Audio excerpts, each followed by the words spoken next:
Welcome to the ANEW Body Insight Podcast, empowering and inspiring your journey to optimal health. Hosted by Dr. Supatra Tovar, clinical psychologist, registered dietitian, fitness expert, and author of Deprogram Diet Culture. Rethink your relationship with food, heal your mind, and live a diet-free life.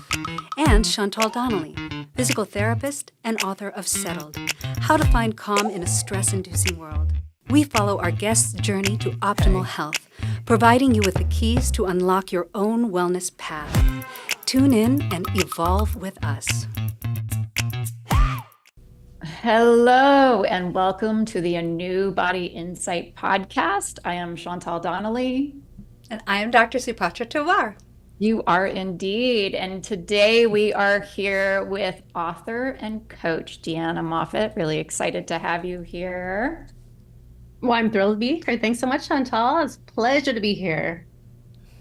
I'm going to talk a little bit about who Deanna is, and then we're going to get into some really great questions. Okay, Deanna Moffitt is an accomplished speaker, life coach, and author of the book, The Rewrite: Change Your Life One Story at a Time.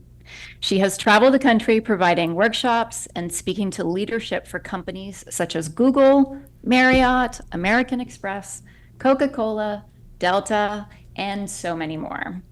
With an eclectic background in project management, leadership development, Qigong, improv, comedy, and storytelling, Deanna brings her whole self into every situation while she masters the art of conversational intelligence.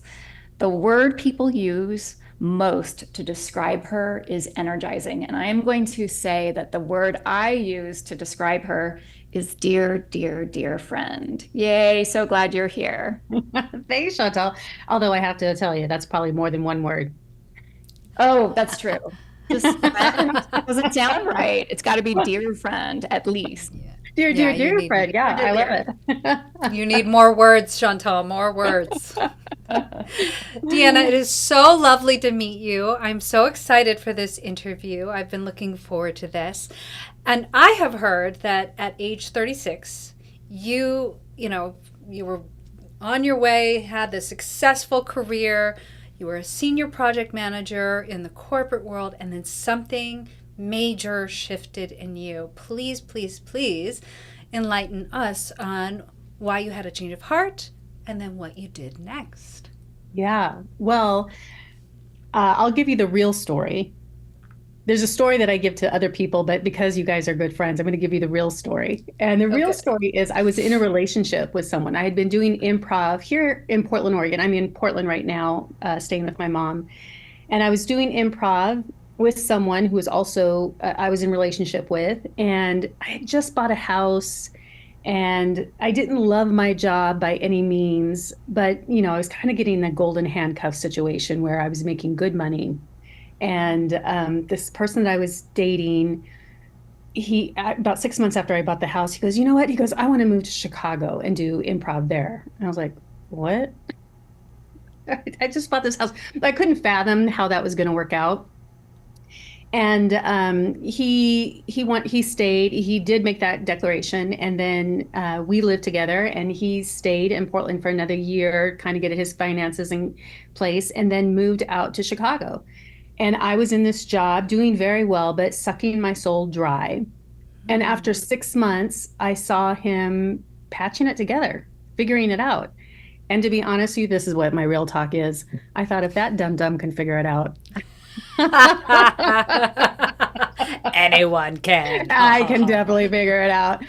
And so I had such a supportive team and people that I worked with at the company that I was at. And my boss said, Deanna, when I told her that I wanted to leave and go to Chicago, she said, you have a job for as long as you need. I know you have a house to sell, whatever you want, whatever you need to do. And I literally put the house on the market, and it sold in 4 hours. And I was off, and I was scared out of my mind. I didn't have anyone that I could look to say, oh, this is how you leave corporate America. This is what you do. And I remember making a list of all the things that I needed to have in my home when I landed in Chicago, of which I didn't I don't think I got any of those things. And I realized that I felt like I needed those things because I needed them here in Portland because I wasn't really happy in my life. And all those comforts, creature comforts, felt like what I was living for. And once I just went to Chicago and started doing something that I absolutely loved doing, I realized all those other things just didn't matter at all. And I had such a great time. I spent 11 years in Chicago and I had such a great time. And I have to admit, I was way older than most of the people that I was performing with. You know, at 36, most of the people come into Chicago right after college, maybe even some right after high school. So a bunch of 20-year-olds, you know, and me, but I had a blast and was so glad that I made that shift. Did you ever run into your ex? Did you do improv with your ex as well? Oh yeah, we stayed together. When I say he was a dum-dum, listen, he's now my ex. I wasn't saying that. I stayed with him the entire time I was in Chicago. Okay. But now he's a dum-dum. Yeah. For those 11 years in Chicago, he was not. All right. I have heard about this life of yours that you lived in Chicago doing comedy improv, but we've never really done like a deep dive on what that was like. And if you have any, like, who did you hang out with?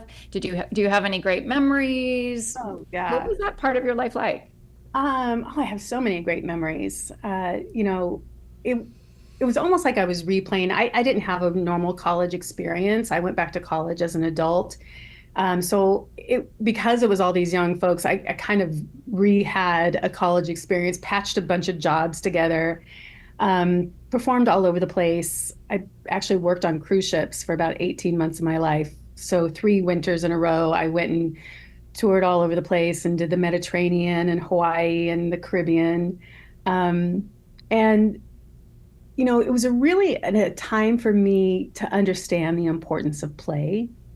Mm-hmm. And what I started facilitating even back then, I started using improv as a facilitation tool, working for companies like Second City and Improv Olympic, and going into companies and universities and teaching how what we do on stage is actually quite applicable to pretty much anyone. No one has a script for their life.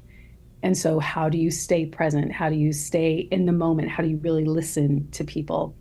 And it gave me a lot of life lessons and really the importance of play. And since leaving that or going on and doing other things, I recognize for me, if it's not lighting me up, if there's not something that like, I love doing this, I just don't want to do it. I just don't want to do it. Because I had that muscle of kind of work and pleasure has been so honed that it's a real challenge for me, the idea of going into work to do work.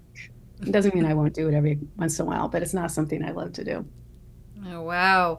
Well, so you had this long career essentially in improv. How did you transition to becoming a life coach and inspirational speaker? We want to know about that pathway that you took. Yeah. While I was in Chicago, one of the things that I started doing on the side, improv, you know, I still love improv and I did it for a long time, but I have always been someone who wants to